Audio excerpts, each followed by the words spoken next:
लोग सीधे तौर पे भारतीय जनता पार्टी को फायदा पहुंचा रहे हैं।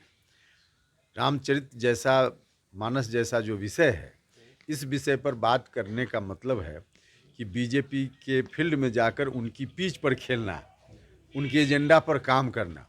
ऐसे विषयों पर जब चर्चा होगी तो सीधे सबको मालूम है कि बीजेपी को फ़ायदा होगा। तो बीजेपी को फ़ायदा पहुंचाने के मकसद से काम कर रहे हैं लोग।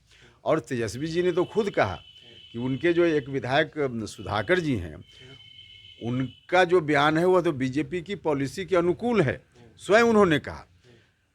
तो जब उनको भी मालूम है और सच भी यही है, तो चाहे सुधाकर जी बोलें या माननीय शिक्षा मंत्री जी बोलें, राष्ट्रीय जनता दल को कार्रवाई करनी चाहिए। कार्रवाई लोग नहीं कर रहे हैं, यह सबसे ज़्यादा दुख का विषय है। इतने दिन से सुधाकर सिंह का बयान सुन रहे हैं तो एक तरह से हम तो बता रहे हैं ना कि इसके बावजूद कार्रवाई, अब कोई व्यक्ति शिक्षा मंत्री जी और सुधाकर जी का मामला नहीं है, राष्ट्रीय जनता दल के शीर्ष नेतृत्व का मामला है।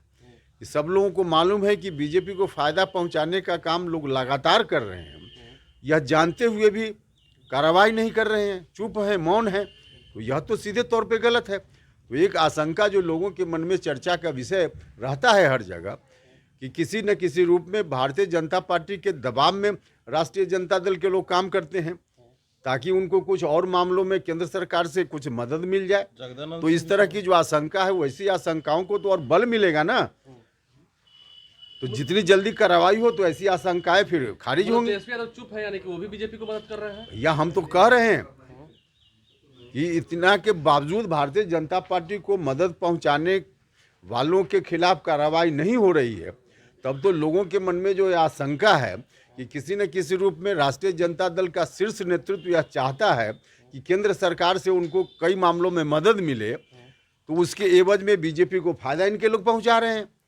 तो ऐसी आशंकाओं को निराधार जल्दी से जल्दी करना जरूरी है महागठबंधन के लिए, बिहार के लिए। तो इसके लिए तो तुरंत कार्रवाई लोग करें, इसकी जरूरत है। आप मानते हैं कि गठबंधन रहा है? हम गठबंधन धर्म की बात नहीं कर रहे हैं। गठबंधन धर्म का पालन क्या, हमारे नेता नीतीश कुमार को गाली लोग दे रहे हैं, राष्ट्रीय जनता दल के लोग, और पूरी पार्टी मौन है।